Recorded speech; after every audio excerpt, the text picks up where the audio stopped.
नमस्कार दोस्तों, हमारा जो कि चैप्टर चल रहा था कल हमने शुरू की थी राज्य सरकार। और राज्य सरकार में हमने सबसे पहले बात की थी किसकी? राज्यपाल की। और कल मैंने आपसे बात की थी कि अनुच्छेद 153 के तहत राज्यपाल का पद सृजित किया गया है और अनुच्छेद 154 के तहत राज्यपाल राज्य कार्यपालिका का संवैधानिक क्या होता है? प्रधान होता है।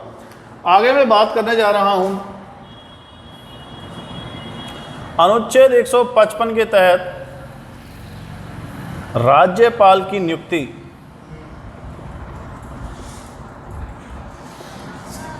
राष्ट्रपति द्वारा की जाती है।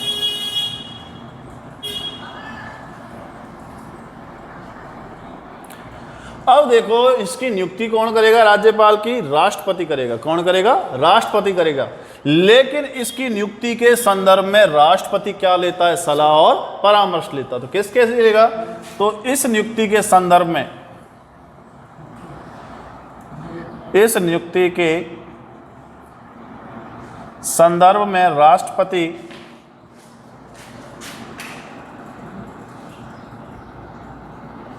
प्रधानमंत्री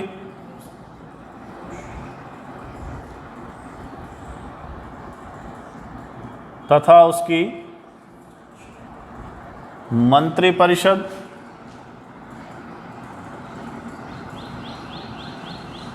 एवं संबंधित राज्य के मुख्यमंत्री से सलाह एवं परामर्श लेगा।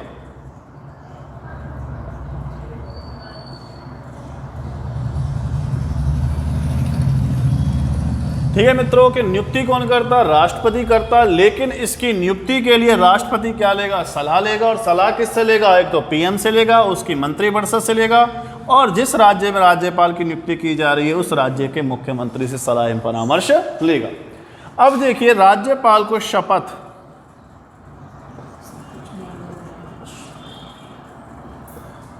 उच्च न्यायालय या हाई कोर्ट, कुछ भी लिख लीजिए, उच्च न्यायालय का मुख्य न्यायाधीश दिलाता है।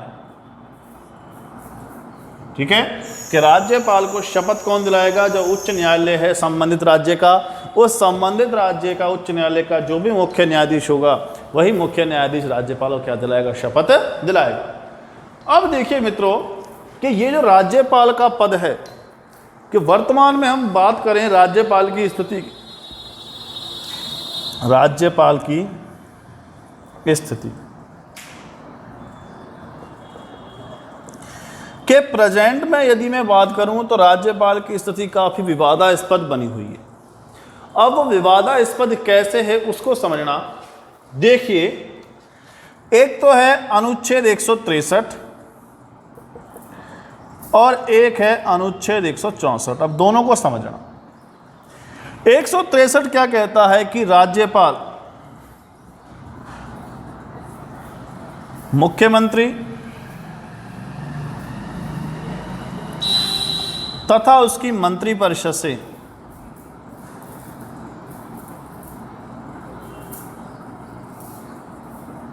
सलाह एवं परामर्श लेगा।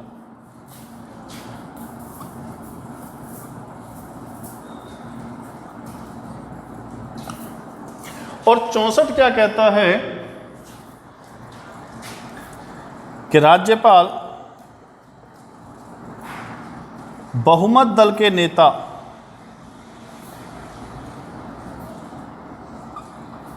को मुख्यमंत्री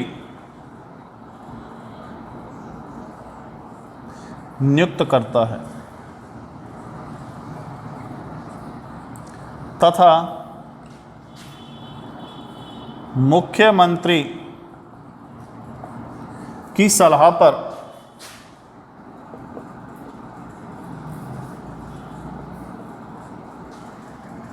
मंत्रिपरिषद का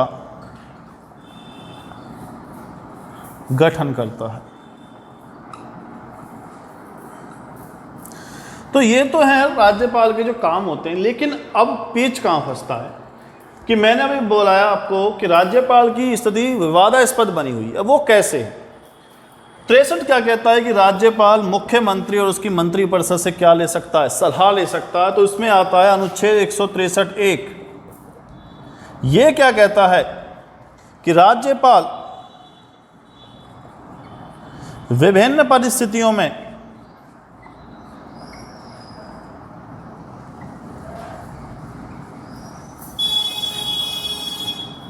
अपने स्वयं विवेक का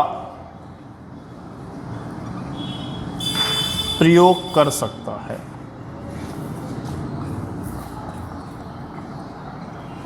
अब यहां पर मामला फंस जाता है कि मैंने आपको बताया है कि राज्यपाल विभिन्न परिस्थितियों में अपने स्वयं विवेक अर्थात अपने मन का प्रयोग कर सकता है कि कई ऐसी परिस्थितियां होंगी जहां पर राज्यपाल मुख्यमंत्री और उसकी मंत्रिपरिषद की सलाह मानने के लिए बाध्य नहीं होगा। राज्यपाल चाहे तो उनकी सलाह को ठुकरा भी सकता है, क्योंकि राज्यपाल राष्ट्रपति के एजेंट के रूप में कार्य करता है, तो वो राष्ट्रपति के दिशा निर्देश के अनुसार कार्य करेगा, ना कि मुख्यमंत्री उसकी मंत्रिपरिषद के इशारे पर। तो पहला विवादास्पद ये हो गया। अब दूसरी बात करते हैं कि राज्यपाल, मैंने बताया कि बहुमत दल के नेता को क्या नियुक्त करता है, मुख्यमंत्री नियुक्त करता है। लेकिन यदि किसी को बहुमत ही ना मिला हो, समझो कैसे, इसे मैं लिख देता हूं, आप नोट कर लेना। अब देखो, मैंने आपको बताया कि यह बहुमत दल के नेता को मुख्यमंत्री नियुक्त करता है, लेकिन यदि किसी भी दल को चुनाव में बहुमत ना मिले तो ऐसी परिस्थिति में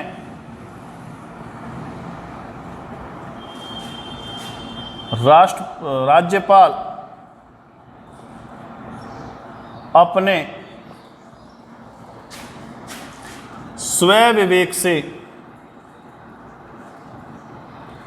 किसी भी दल के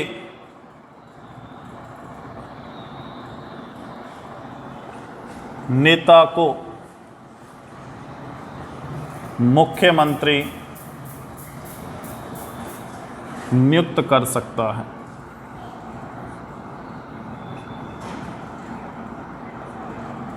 अब देखो भाई कि मैंने आपको बताया कि यदि किसी भी दल को चुनाव में क्या ना मिले बहुमत, जैसे राजस्थान की बात करें, भाई राजस्थान में जो कुल सीटें हैं कितनी हैं, 200।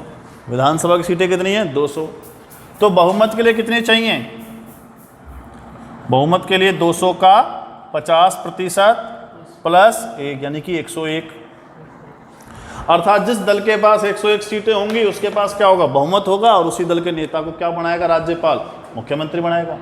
अब मान लो चुनाव होते हैं, एक ए दल है, बी दल है, सी है, डी है। ए दल को प्राप्त होते हैं 94, बी दल को प्राप्त होते हैं 82, सी दल को प्राप्त होते हैं 10 और डी दल को प्राप्त होते हैं 94, 14। अब यहाँ पर मुझे बताइए किसी भी दल के पास बहुमत है क्या, नहीं, क्योंकि बहुमत के लिए कितनी सीटें चाहिए, 101, किसी के पास है 101। अब ऐसी कंडीशन में चलती है राज्यपाल की, अर्थात राज्यपाल चाहे तो किसी भी दल को सरकार बनाने के लिए इनवाइट कर सकता है, यहाँ तक कि डी को भी कर सकता है, सी को भी कर सकता है, बी को भी कर सकता है, ए को भी कर सकता है। कोई फर्क नहीं पड़ता नंबर के, नंबर किसके ज़्यादा है, कोई मतलब नहीं, किसी भी व्यक्ति को बुला सकता और उसे मुख्यमंत्री नियुक्त कर सकता। हालांकि ऐसा नहीं है, जिस भी व्यक्ति को नियुक्त करता है तो बशर्ते शर्त रखी जाती है कि आपको क्या सिद्ध करना पड़ेगा, बहुमत सिद्ध करना पड़ेगा, नंबर आपको बनाने पड़ेंगे, और बहुमत सिद्ध करने में नाकाम होता है तो सरकार गिर जाती है। लेकिन एक बार तो उसकी सरकार कौन बना सकता है, राज्यपाल बना सकता है, ये पावर राज्यपाल को दी गई। तो ये जो स्थिति है, अब इसमें क्या होता है कि अधिकतर राज्यपाल केंद्र के अंडर में काम करता है, तो जिस भी दल की केंद्र में सरकार होती है, ऐसी परिस्थिति में उसी दल की सरकार बनाई जाती है। इस कारण राज्यपाल की यह कंडीशन या यह स्थिति है, यह अधिकार विवादास्पद बना हुआ। समझ में आया, ठीक है भाई, आगे चलते हैं। अब बात करेंगे हम राज्यपाल की कार्य एवं शक्तियों की, और राज्यपाल के कार्य एवं शक्तियों की बात करेंगे कल। आज के लिए इतना ही, धन्यवाद।